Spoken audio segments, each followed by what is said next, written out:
Good afternoon. This is Kevin McGinnis bringing you this month's April 2020's Community Paramedicine Insights Forum on behalf of the National Association of State EMS Officials, National Organization of State Offices of Rural Health, the Center for Leadership, Innovation, and Research in EMS, CLEAR. We want to welcome you to this month's session, where we're pleased to have Anne-Marie Jensen, who is a well-known speaker on community paramedicine things. She is a special projects manager for the San Diego Fire Rescue Department EMS Division. I've had the opportunity to hear Anne speak in the past, which is probably where you got that card, Anne, and enjoyed myself thoroughly, and I think you will enjoy this as well. The San Diego program has been around for a goodly while and has had a lot of experience. And rather than listen to me anymore, Anne Jensen, please take it away. Sure. And Kevin, thank you for having me today. Everyone can hear me okay? Just checking one more time. You're fine. Yes? Okay. Sounds good.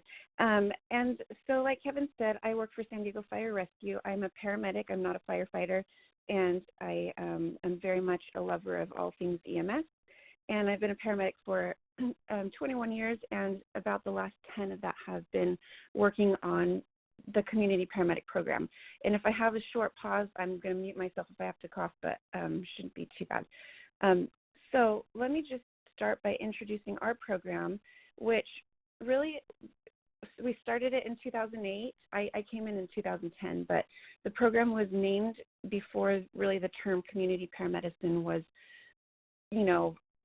was talked about a lot. So the term may have existed, but it just hadn't gotten to us yet.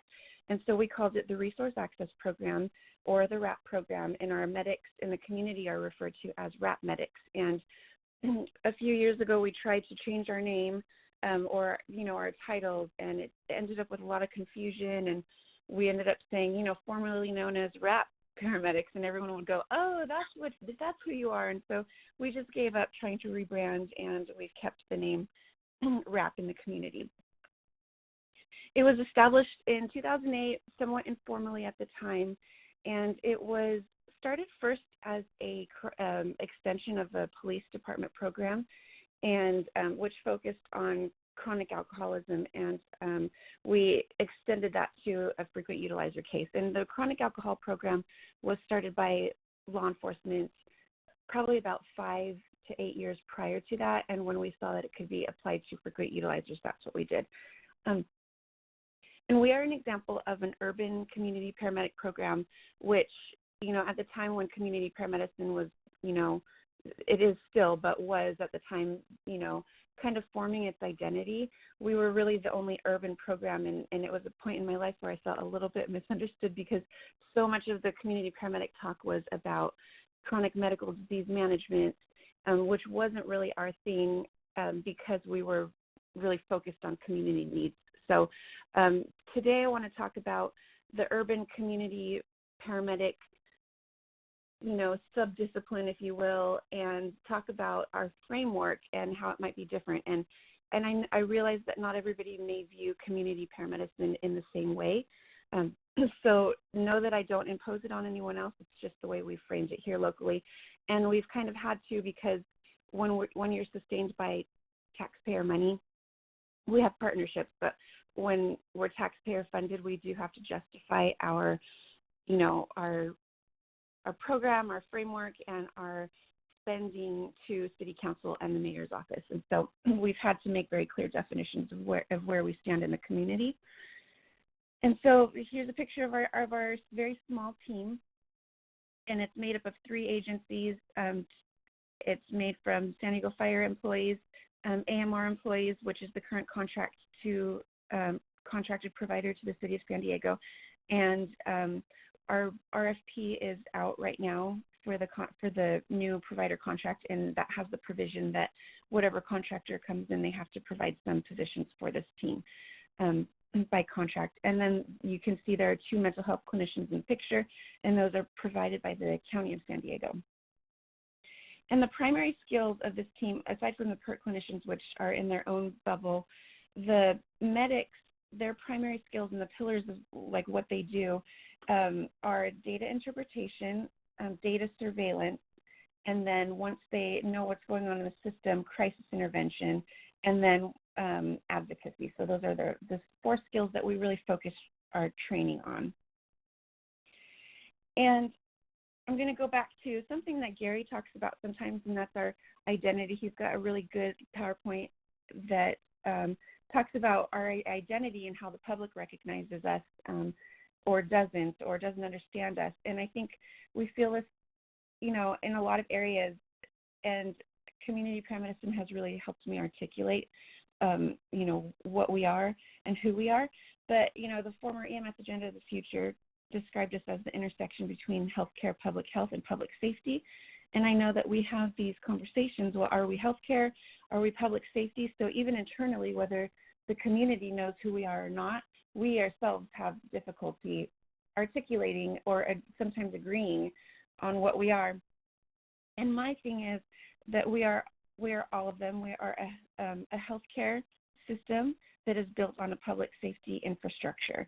And we like to describe ourselves as multidisciplinary, and this is a term that you're starting to see in academics of multidisciplinary, interdisciplinary, or transdisciplinary teams.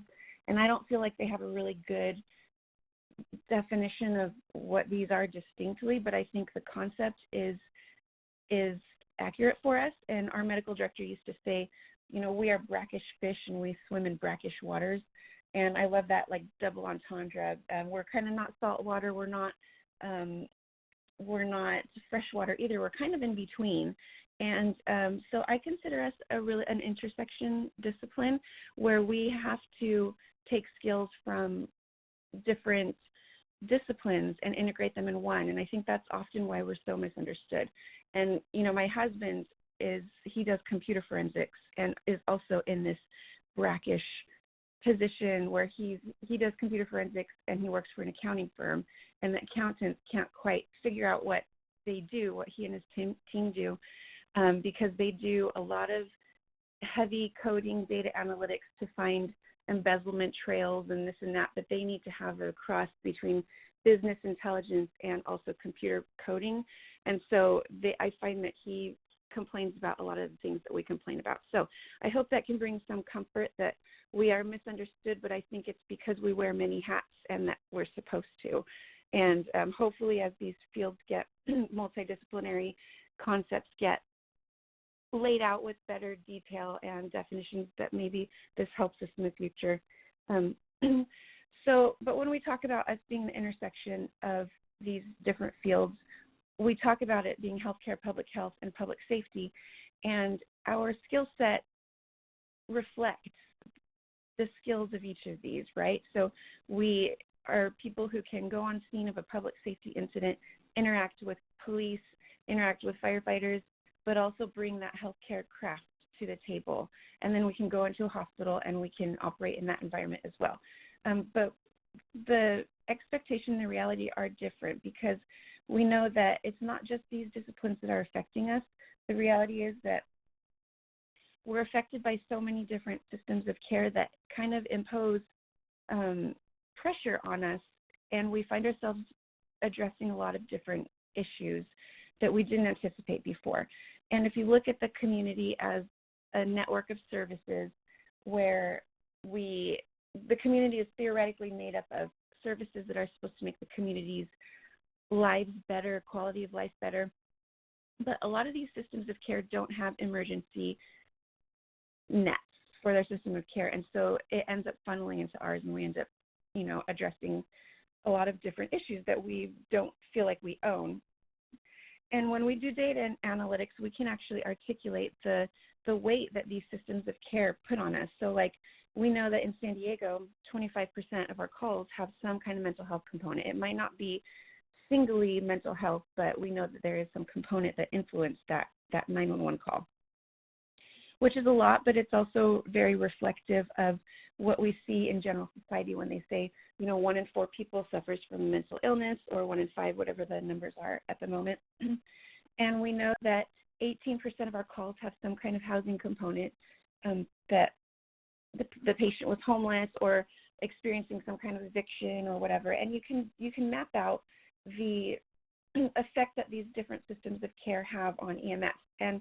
And so that's really where we utilize our community paramedics to surveil which of these are causing a big impact, and then finding strategic ways to address them. So our definition will be a little different than the definitions you're used to seeing, and that is because we are understood a lot better by our policymakers if they can see how we relate to law enforcement parallel teams.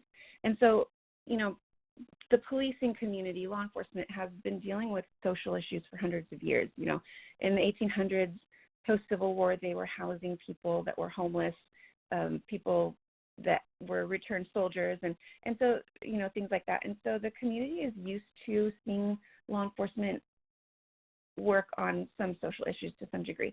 And their definition for community policing, one of their definitions, this is like a national definition, is that they call community policing a philosophy that addresses public safety issues such as crime and social disorder through problem solving, partnerships, and organization transformation.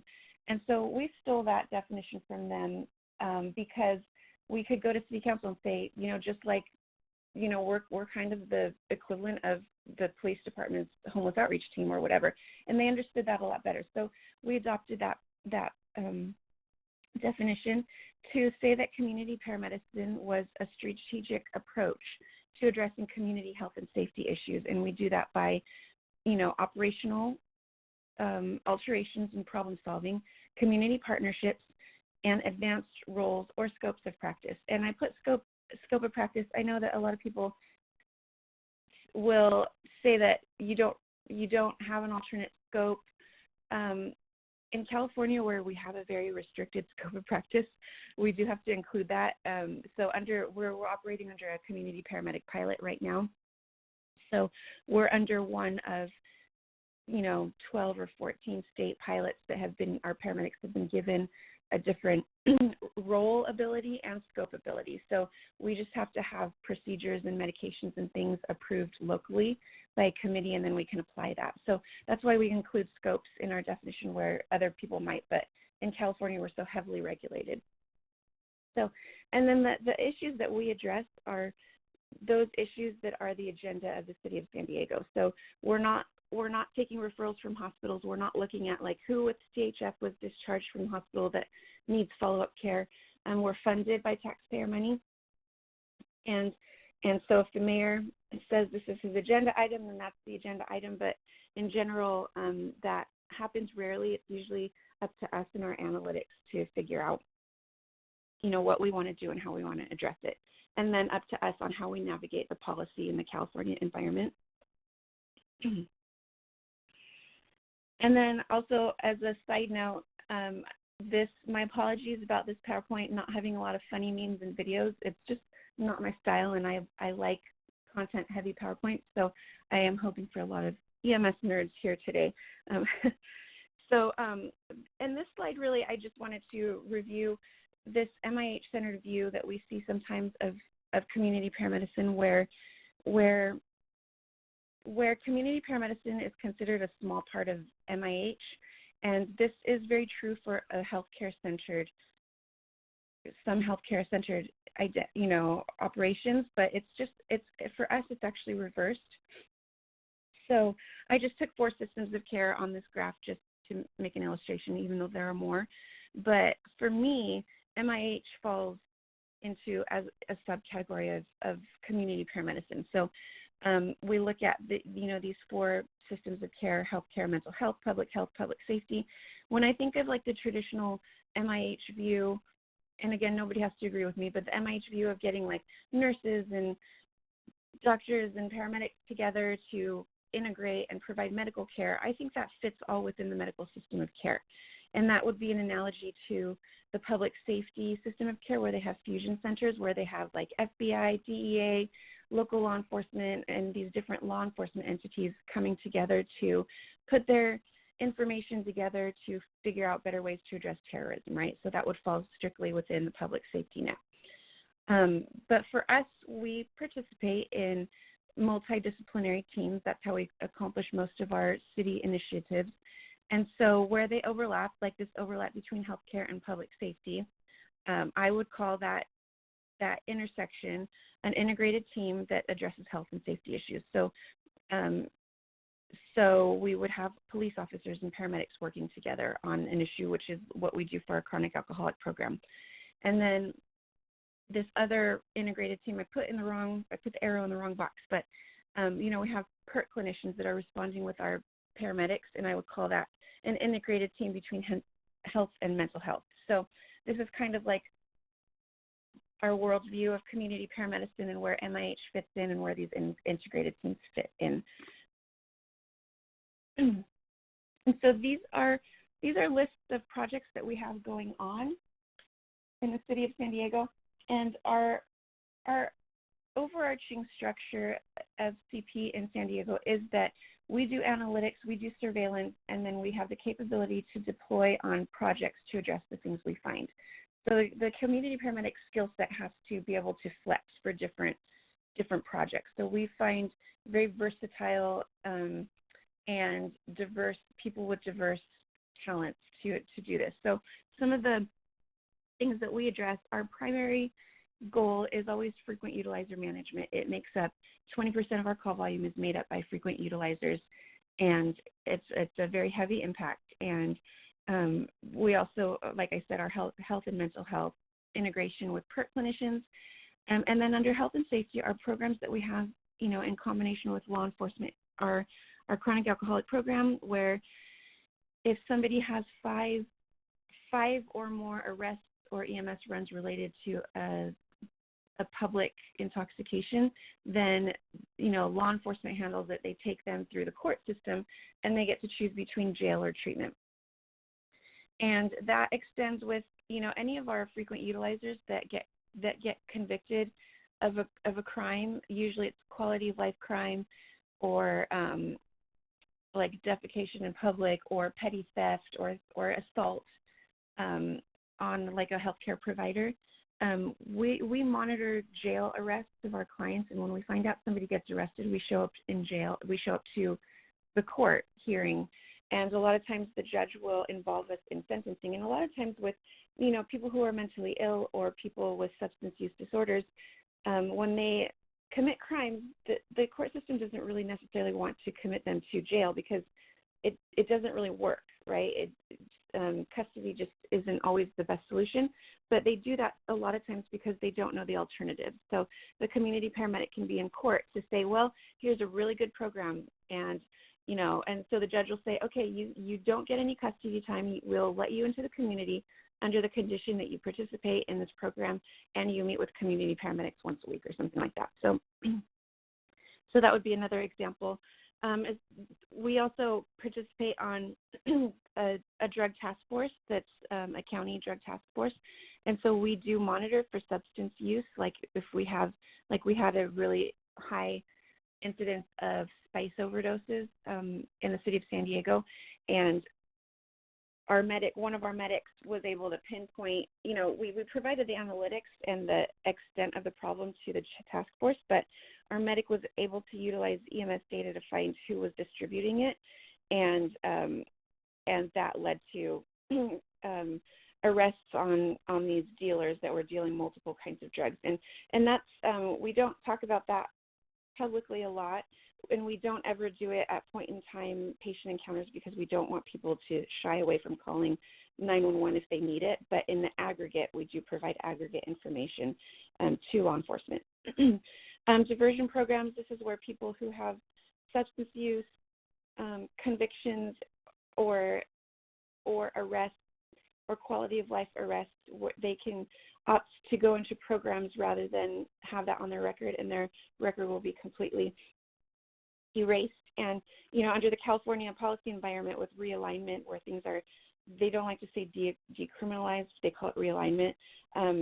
This is our solution to what we see as a result of that.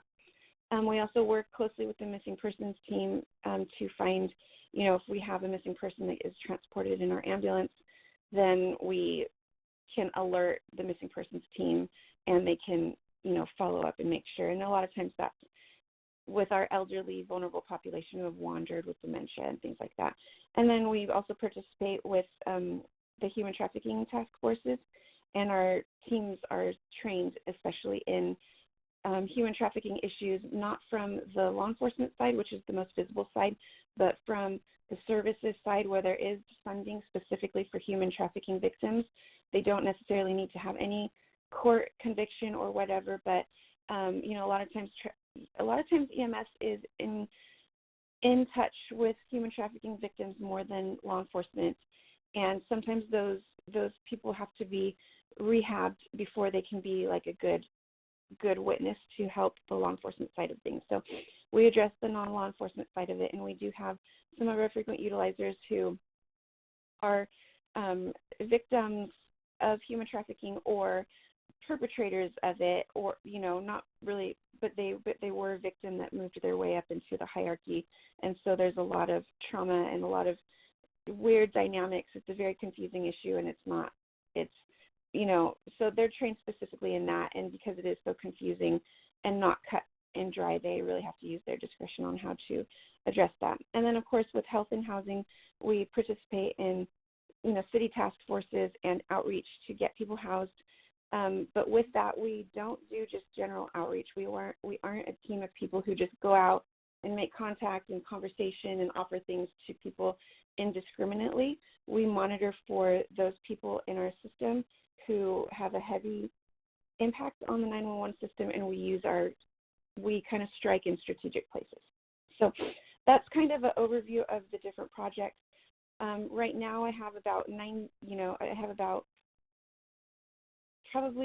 I've got most of our team working specifically on COVID monitoring, and we've got 2 people that are retaining the rest of the work, and because that's it's such a heavy issue on the system right now. But in a traditional, on any other day, this is kind of what our program is doing. So to be able to be responsive to community issues, we have a specific training curriculum to make sure that they have the skill set.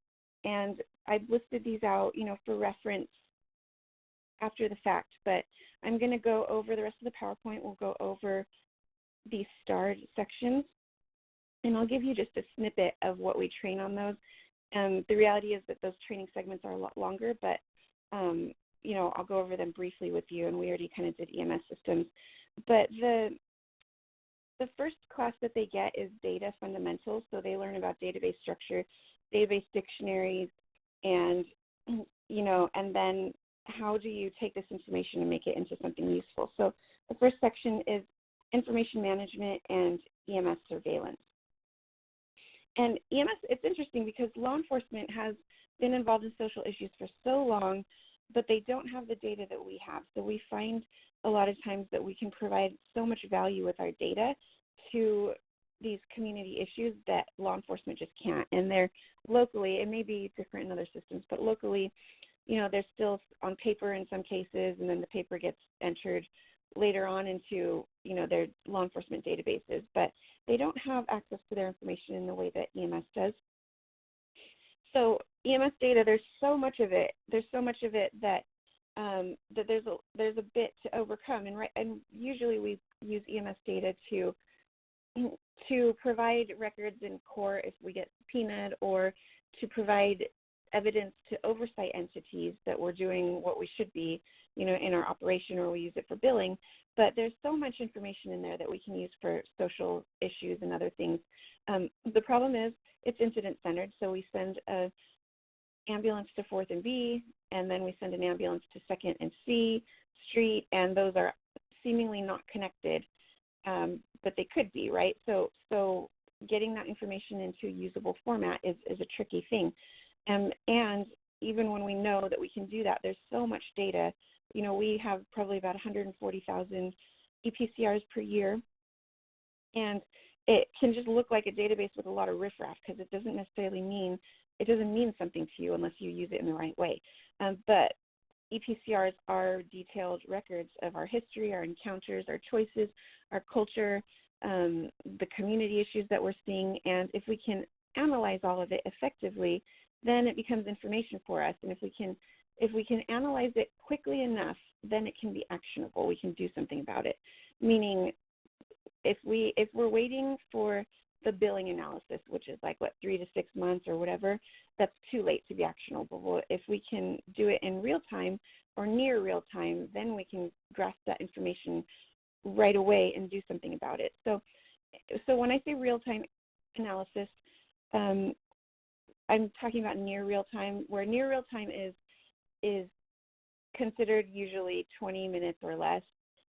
For me, actionable or real time means anything that is actionable that you can use. So if that's 24 hours, that's great. I would consider that near real time. Our database will gather, our surveillance system will gather information about every 3 to 5 minutes, which in our case, a lot of times it is actionable, but if we're trying to intervene with somebody on scene, then it may not be actionable. It just depends on the case. So we're always kind of working to get our analytics to go faster.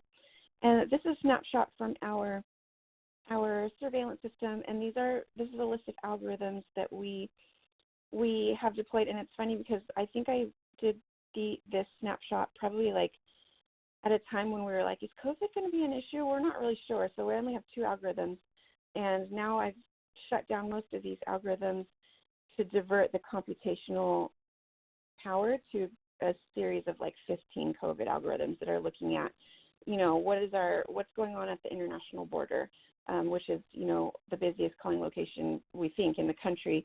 What is the COVID, call volume coming from Mexico, and what about our nursing homes? Which nursing homes are the ones that have the most incidence of this, or the airport or the cruise ships that are docked in the bay right now.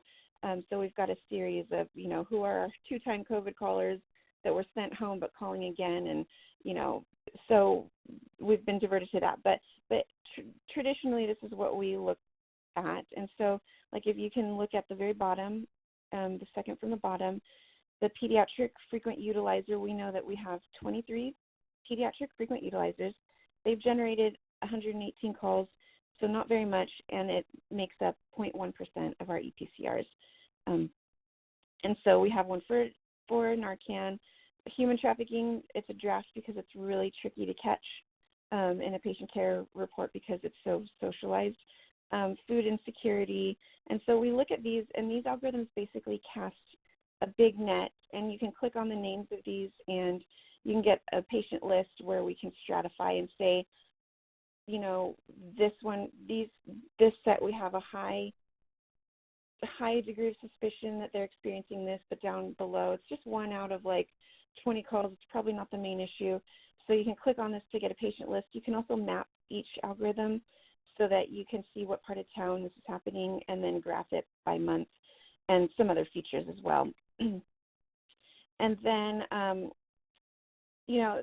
once we find people in that algorithm list, we'll move them to case management groups, and we can get alerts. Like if we want to intervene, we have choices. We can go visit them in the home before they call 911 again, or we can wait until they trigger another 911 call, and then we can get an alert. So we passively monitor these patients until we meet them under the circumstances that we want to meet them. And a lot of that is for safety issues in an urban setting. We may not want to go into a certain neighborhood with a small team of 2 people, and so we'll say, okay, well, let's wait till he calls 911, and we'll show up when our crews are on scene with him, or we'll go to the hospital afterwards to visit. And I would say hospital follow-up visits are the most common for us, and then we use the opportunity to meet the patient, explain who we are, and then plan some follow-up with the client.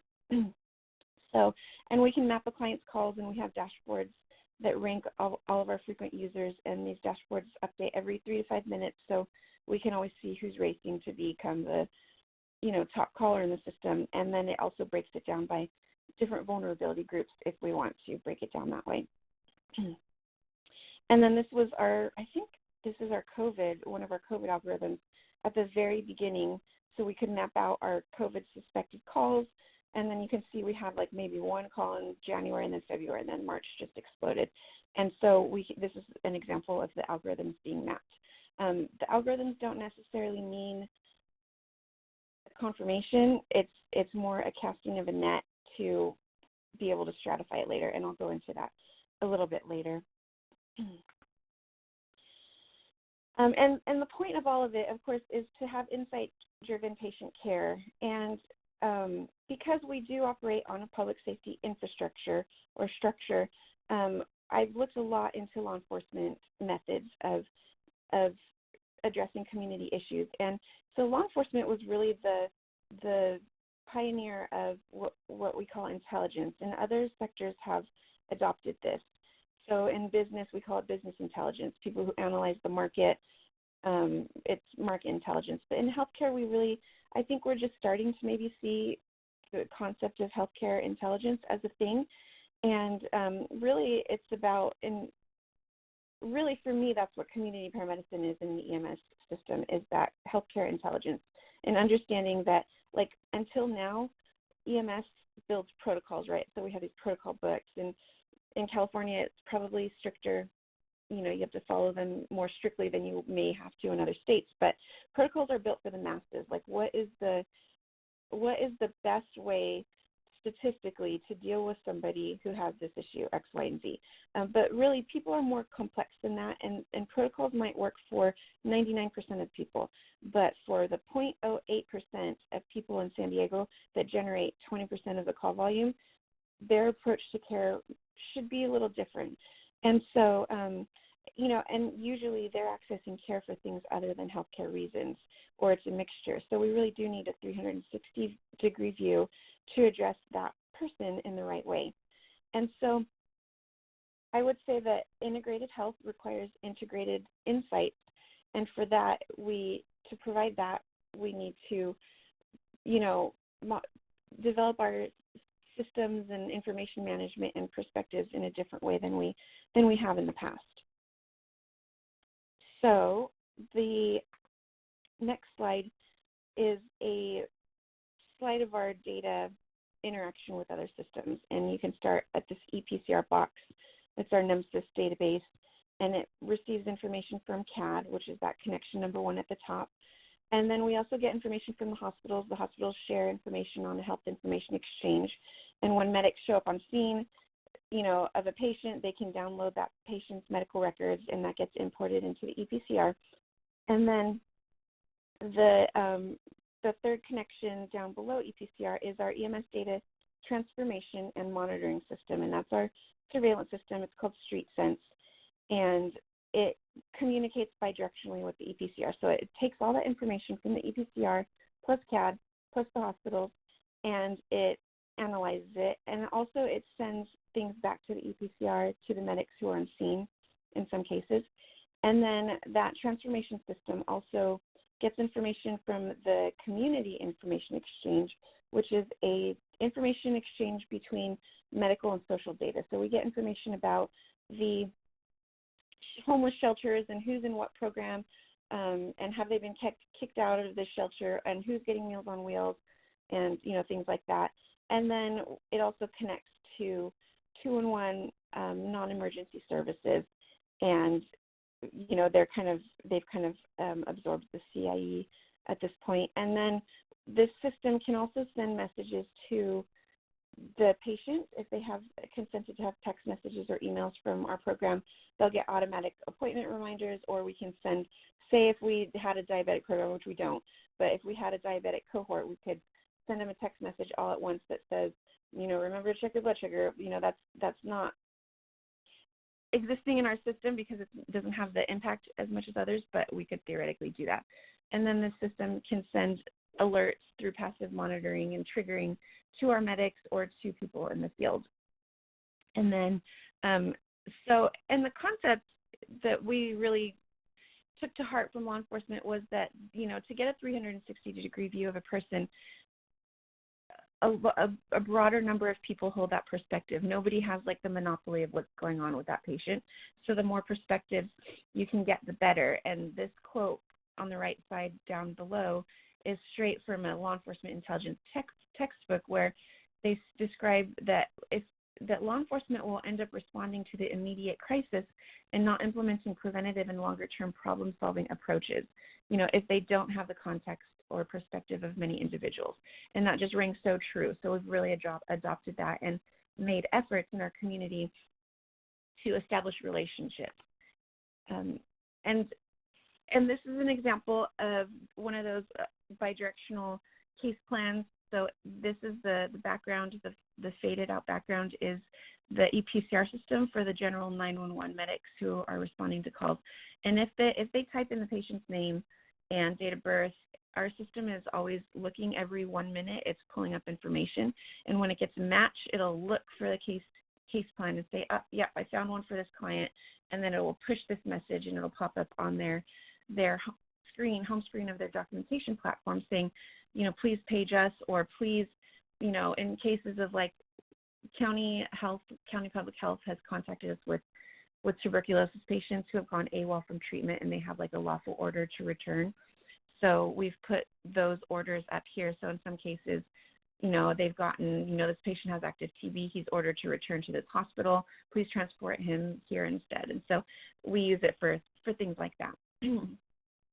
And then the community case plan also is information for the hospital, because we want to make sure that the hospitals, if we're dropping them off somewhere, that the hospitals know that. And so that will upload into their downloaded report from EMS. So all of this describes the law enforcement intelligence cycle where, and it truly is a cycle, where there's the collection, the data collection process, the processing, like getting the data ready for analysis, and then once you have the analysis, pushing the information out to where it needs to go. And then once you get that, then you look at it and say, okay, where did this algorithm go wrong? Where was it overly sensitive? Where was it not sensitive enough? And then you tweak them, and then you do your next version of it. So like on our COVID algorithms right now, we're probably on our 5th generation, and it really does take a lot of stamina. And some of our medics have more of the disposition to do this kind of work, where others really focus more on patient care, and you just have to leverage the strength of your teams for that. But one cycle of this intelligence cycle, I like to map out like this, in training for training the medics, where we have field operations and partner data, and they input their data into a collection, of data, a collection of their information. It inserts it into this database where it becomes data, and then it gets sent to our surveillance system, which processes it, and then it becomes information. And then you can get the human eye on it to analyze this information and say, yep, this is what we need to do with it, and then they deploy it into action. So this is like the overall process that they get trained in.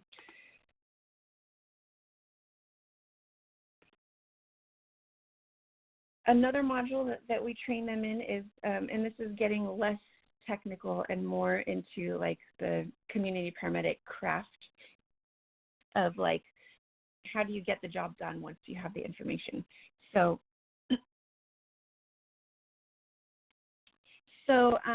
systems of care, navigation, and operation, when we look at EMS, in essence, I really believe that, we are the masters of system of care navigation.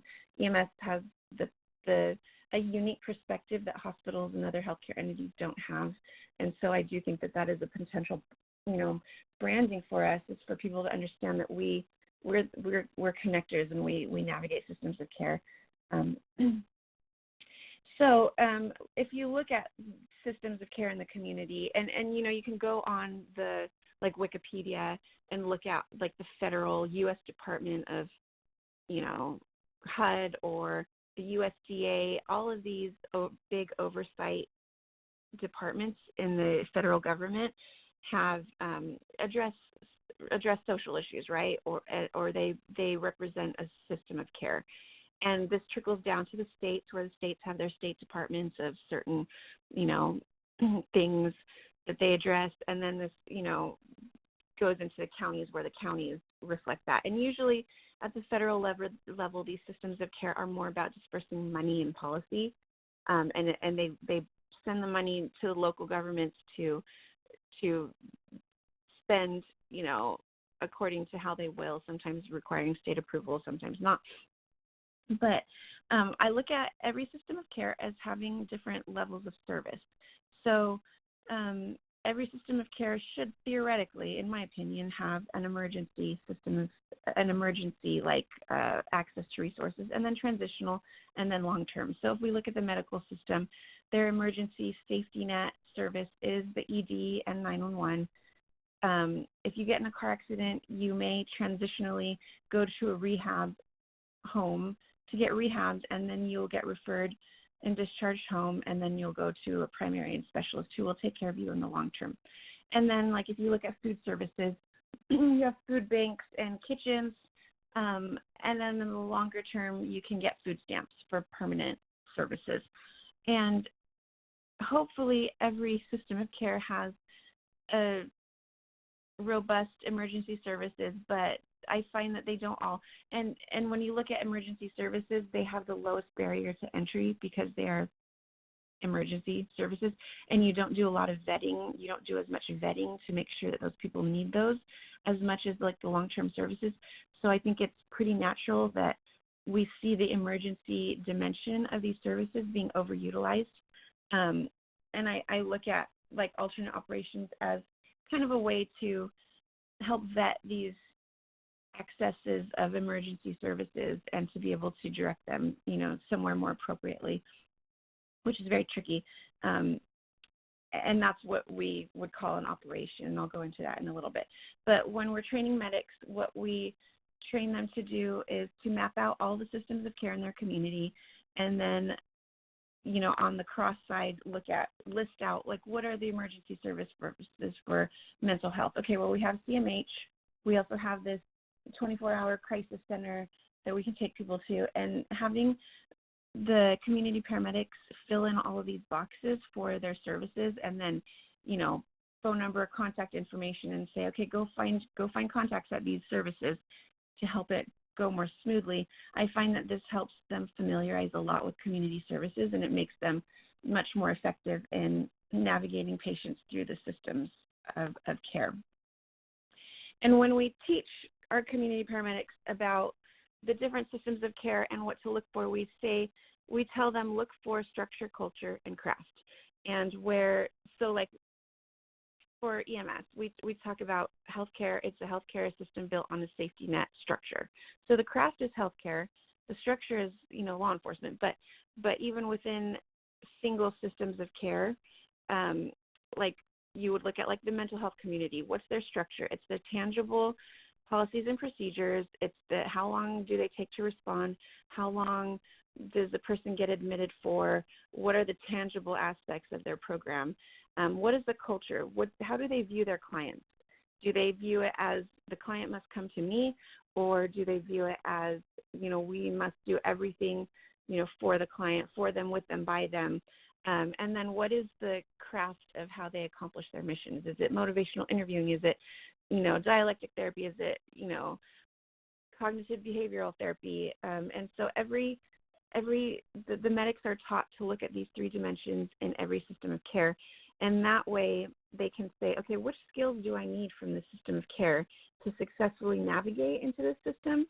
And also, how can I interact better with these people? Because this is like having cultural competence for other providers rather than just cultural competence for a patient. Like that is kind of required in multiple directions to effectively navigate patients through systems of care. And again, I'm sorry, this is so heavy on content. Maybe I should have had a funny meme or something to break it up right now.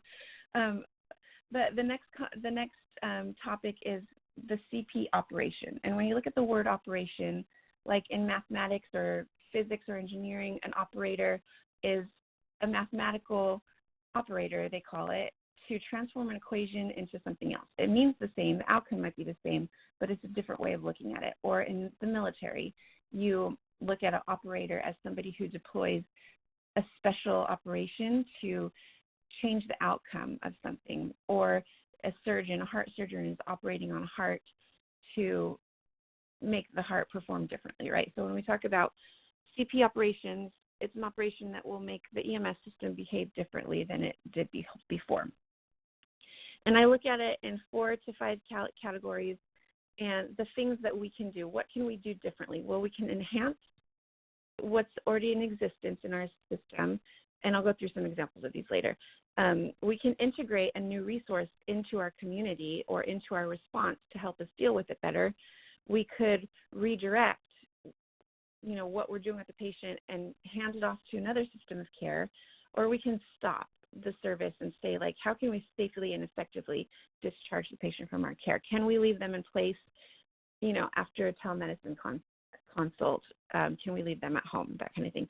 And then prevention is obvious to all of us, and I kind of put this in a weird, ambiguous position when I am looking at CP operations, and this is to help us have a systematic process on how do we change our operations, and how do we know we're considering everything we need to consider when we change an operation that's imposed on EMS.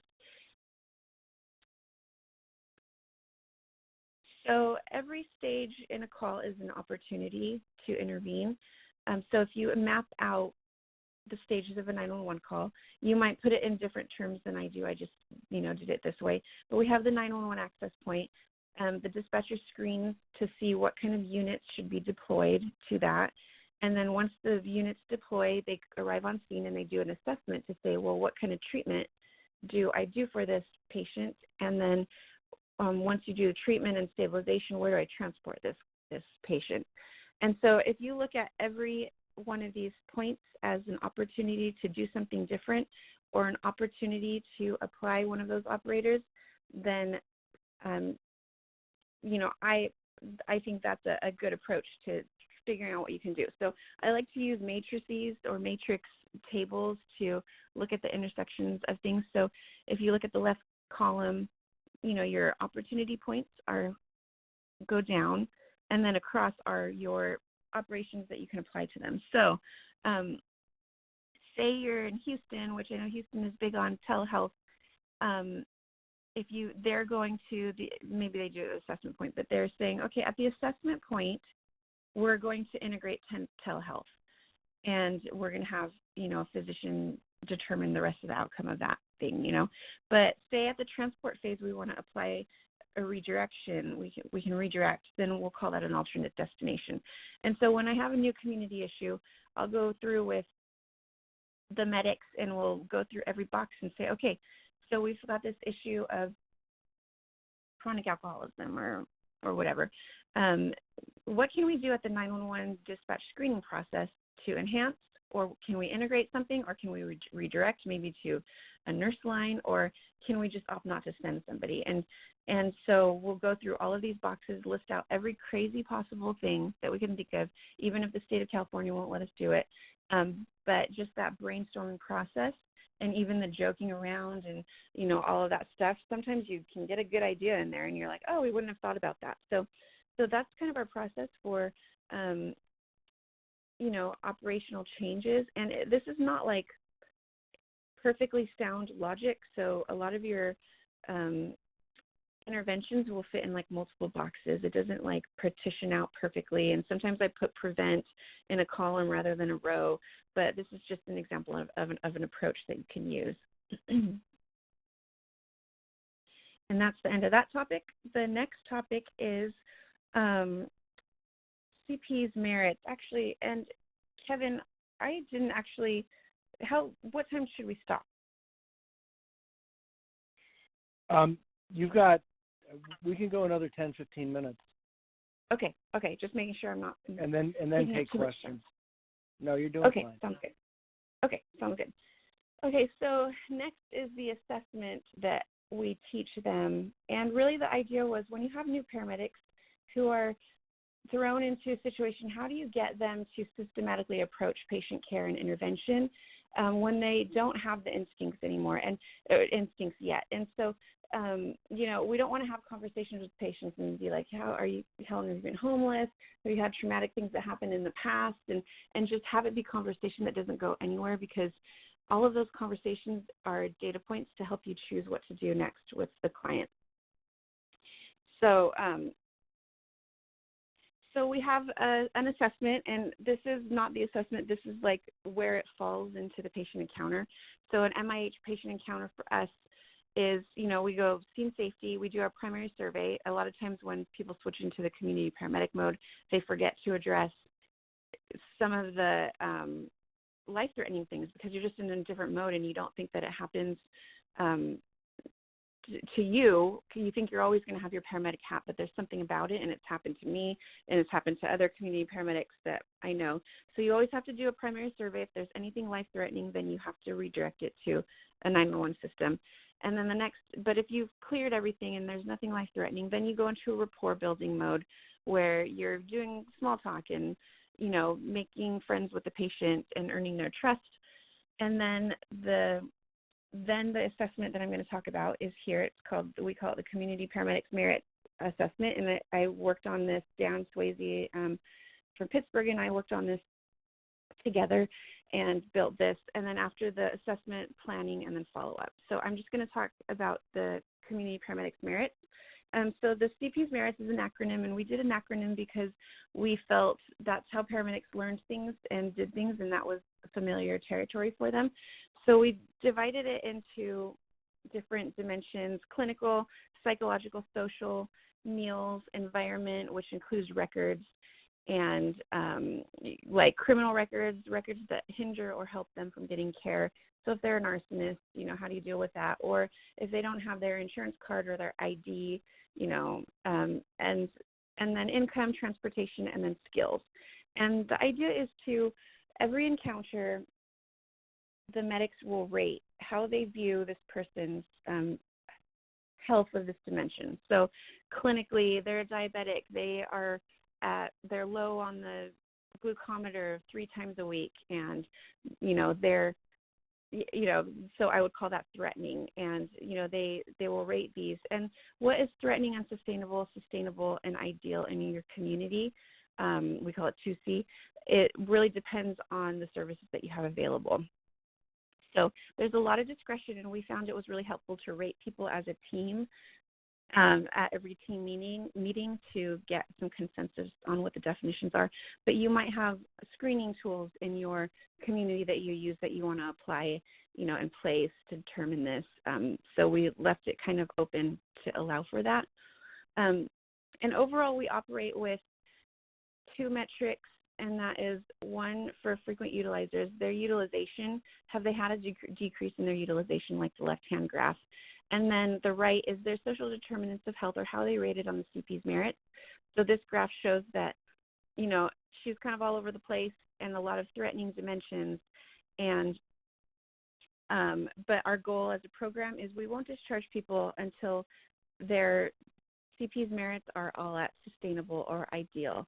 We don't ever discharge people who have threatening dimensions. Even if their utilization has slowed down, we still, want to make sure that they're okay. And the CP's merits, I'll start skipping over some slides in the interest of time. But the CP's merits can be used to map out the acuity of a community paramedic patient. So I would say that the more threatening dimensions that a client has, the worse off they are.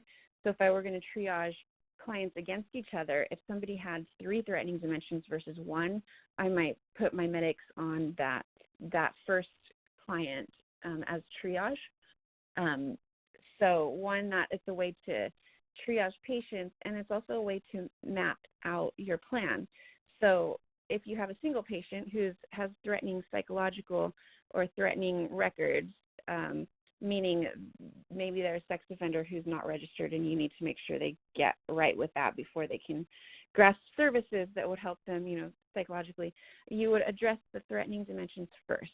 So you go over, you make a plan, and then once you have addressed your threatening dimensions, that's like your ABCs, then you can go to something that's unsustainable. And I didn't explain this before, but the threatening is, this needs to be addressed right now or something disastrous will happen. Unsustainable is, they probably have a month. They're going to get kicked out of their housing in a month. We've got a little bit of time. Sustainable means it's not ideal. We don't think it's ideal, but it does work for the patient. And then ideal is like, they're just as good as anybody else. So overall, the plans for threatening dimensions would be, a lot of times there's a duty to act, but it would be act right away. For unsustainable, you've got a little time, so you say, okay, this could happen really soon, but we're in a safety plan. So tell me what happens if you get kicked out of housing. What's going to be your plan? And, are you going to call us so that we can place you here? And then sustainable is really where education falls into place. And, patients don't respond to education when they're in the middle of a crisis. If they've got threatening dimensions, they're not likely to respond to education. So you really do have to wait till they receive like some kind of stability with that. So I'm really going over these quickly. And then the last kind of pillar of knowledge they need to know is the networks and teams and the etiquette, building out capacity for their capacity to serve, and then just being normal, because I find that medics are not normal when they come from the 911 system. They have to learn how to interact with people in the outside world. And so our community paramedics are always in positions where they're interacting with very important people like the mayor or people at the state level. And so when I come from the field, their behavior may be really shocking to other people. And so they do get classes, and I have a whole handbook on etiquette, business acumen. How do you attend a meeting and behave properly? And and this comes natural to some people and some people doesn't, I understand that. But how do you write emails? You don't write emails like you are talking on the radio. Like I had one medic who would write the coroner's office and say, please confirm life status, and then list a name. And then I gave him a class on, you can't just demand from people. You have to write, hi, hope you're doing well. I was wondering if you could, just talk like a normal person. And so every email after that was, hope you're doing well. Please confirm life status, and then a name. But it was a step in the right direction, So, and then the concept of networks. I'll skip over this next slide, which is basically a spectrum of how people collaborate together. But overall, I teach the medics that they operate in networks or teams. And the teams are those things built into the infrastructure where a city agrees with the county. You will work with this PERT clinician. The PERT clinician will do this, and you will do this. And these are your obligations to each other. And you have metrics that you have to work on with each other. But networks are different, and networks are a majority of what will help a community paramedic navigate through systems of care. And that is dependent on the medic's ability to build relationships with people that are informal and and they're operating from a powerless position, so they can't demand services from anyone. They have to say like, hey, can I help you with this, and will you help me with that? And so we have to teach them how to be personable in some cases and how to operate and build their own network. So, and then last, I will just describe metrics. Our metrics, so we talked about call reduction over time, but typically we analyze our program in what's our reduction at 30 days, 60 days, 90 days, and 180-day reduction. And we look at that to say, like, what is our percent reduction? Not necessarily that it's a reflection on whether we have specific target values, but where are we most effective, and where does the community and longer-term resources need to take over? So we find that we have really good reduction numbers at 90%. But if the community can't come in with services to meet us halfway, our 180-day reduction doesn't look very good.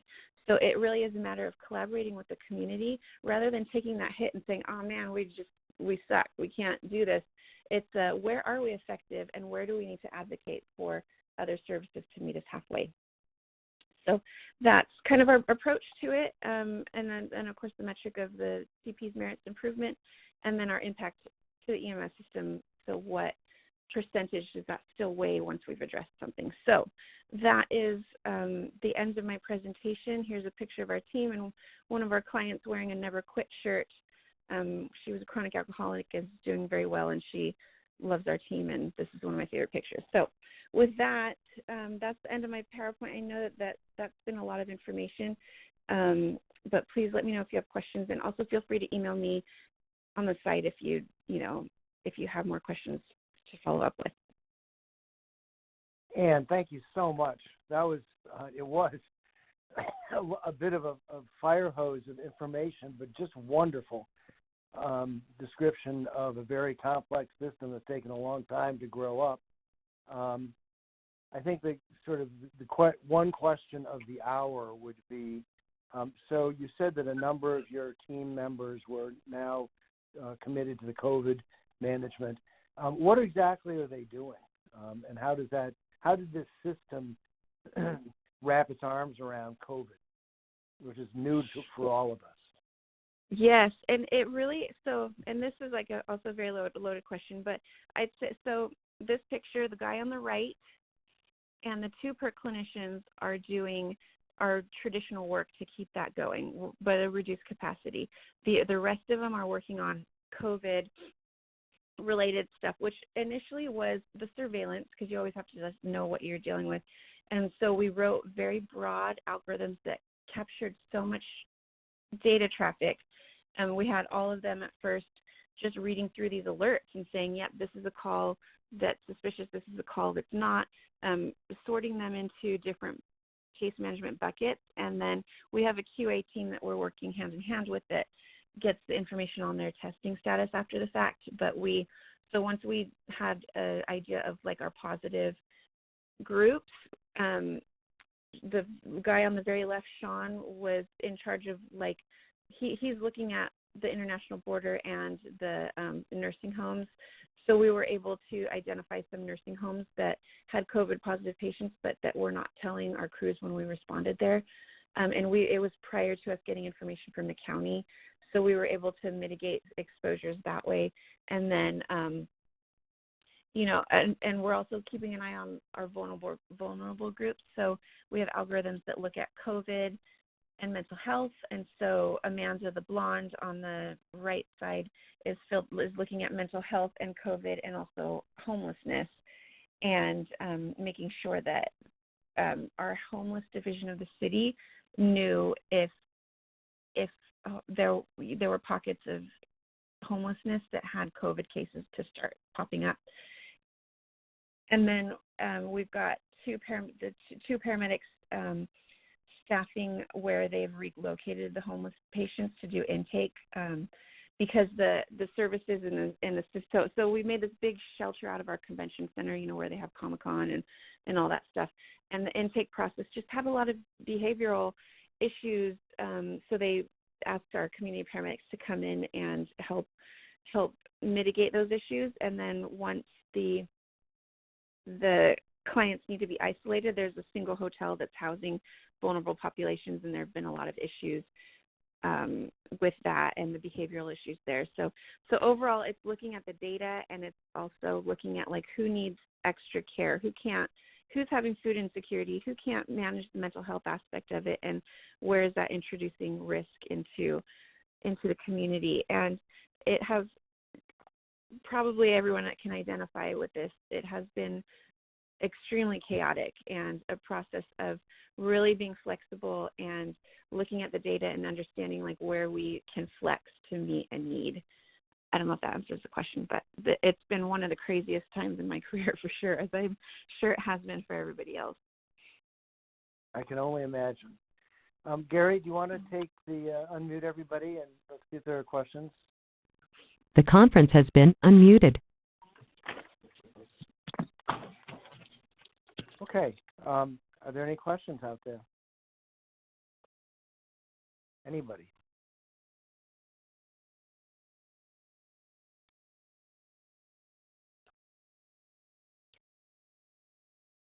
Oh, let me ask one further. There was just one detail that caught me early on. Quality of life arrest, you mentioned. What did that mean? The quality of life arrests are,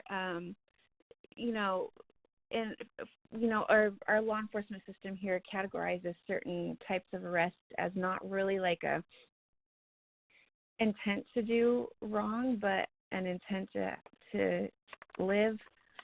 So if they're stealing food, or if they're defecating in public because they don't have access to a restroom, or they don't have the cognitive ability to, relieve themselves properly, or like encroachment on like a tent in the middle of the sidewalk, just things that have to do with, if if they had a home and they have the socioeconomic status and the cognitive wherewithal to maintain a quality of life, they wouldn't have these crimes. So they, in the city of San Diego, they categorize those differently and they treat them differently. They try to be non-punitive, and they still will use the legal arm to leverage something, but they don't want to just throw people in jail for things like that. Gotcha.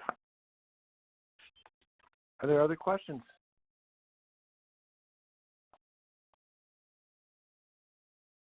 Okay, let me ask one more then. Obviously, this system is very complex and has taken a long time to mature and evolve.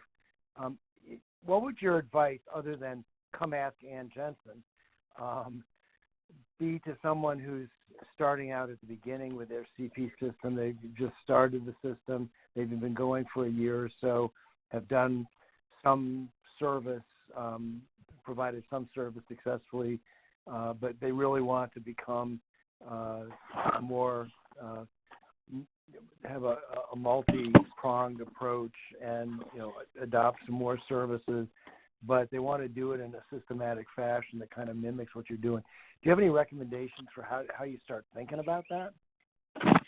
Yeah, and that's a really good question and something that I usually like to address because I think when you see a mature system, it can be intimidating because you think, like, I can never get there.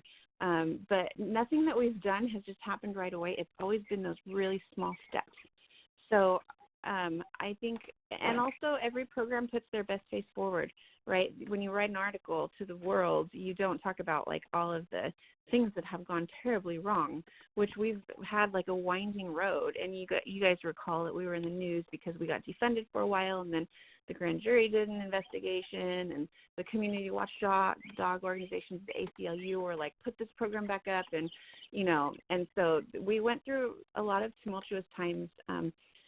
So I would say one, small steps, and be completely okay with small steps, and understand that those small steps add up so much faster than you think, and then one day you look back and you think, wow, I have a really multidimensional program now. And also realize that you will have moments of feeling like a failure, which I've definitely had those moments. But I think looking for where you have the biggest bang for your buck, so what community issues are plaguing you the most. And then I would say don't staff up too fast. Take 2 people.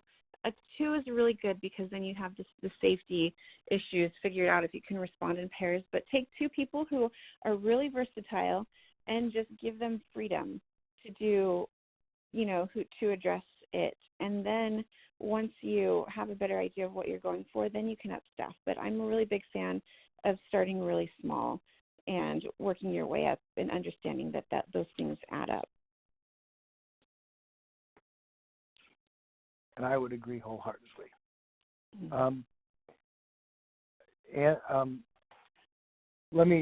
We have somebody who has chatted in. It says, Ann, I am just beginning at the state of Oklahoma Health Department. Was hired to get a CP program going. I was a CP in Minnesota for the past 5 years. Where do you suggest I start? I know that there are some in the state that are putting together protocols, so I'm planning to get together with them. What do you suggest? Well, I would suggest understanding what needs your community has. And it is about looking at the biggest bang for your buck in some cases, like what's the big community issue that's plaguing you, but it's also what do other community members also see as their issue, and where's the incentive to align. So I would say understanding your community needs and understanding the predisposition that you have for support and leveraging those. And I never thought that I'm definitely more introverted and logical, and I don't love big groups of people and going to parties, but I have found that my program is way more effective when I maintain good social connections and go to lunch with people. So I would say that as a third one. Great. I also suggest to Rebecca that we do have a Community Paramedicine Mobile Integrated Healthcare Committee of the National Association of State EMS Officials that meets on the 4th Monday of the month, and we would welcome you into that group. You feel that CP programs should be under the EMS umbrella or the hospital level? Well, I think that depends on funding. And I think the person with the money is the person that gets to say what the agenda is, unfortunately. And so with us being under the city, it's going to be the social issues that we address. But if your city's not interested and they don't have the agenda, then the hospitals, if they're funding it, it's good for the profession, and you would just have to, follow their agenda. It's a tricky thing because we've had some community services like where the healthcare has helped fund some of our community housing issues, and they funded people that we would not have chosen, that they were not the biggest impact on the city. So I think every sector will have things that impact them most, and if they're paying you, then that's probably what you're going to end up addressing, which is not like a idealistic answer, but that's the realistic answer, I think. And a practical one. Another chat question: how are you getting your funding for the peer support position with the crisis intervention team? That came from the county. So the county is actually the person in our area that is responsible for mental health issues, and they're the ones that get the funding. So they provide these clinicians to us, and there were a lot of mental health advocacy groups that wanted to see this, and very big name advocacy groups that wanted to see the mental health go away from law enforcement and into the hands of the EMS providers. So this is a small step towards that. We're not all the way there, and we have not analyzed what all the way there looks like, but it comes from the county right now. Great. Are there other questions? Does anybody want to speak up a question or chat up a question?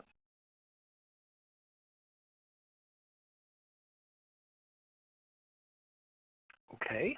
Well, I think we'll call that a day.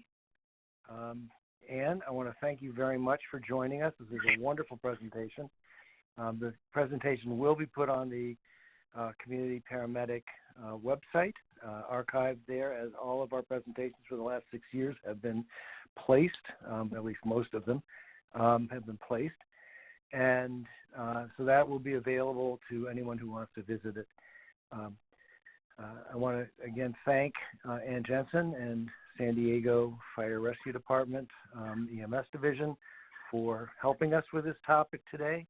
I want to thank Gary Wingrove, my colleague with this program, and Mayo Clinic for providing his time to make this happen when we do on an almost monthly basis, as well as the National Association of State EMS Officials, the National Organization of State Offices of Rural Health, and the Center for Leadership, Innovation, and Research in EMS for making this program possible. We will be back in May, on May 18 at 3 p.m. Eastern Time with another session of the Community Paramedicine Insights Forum.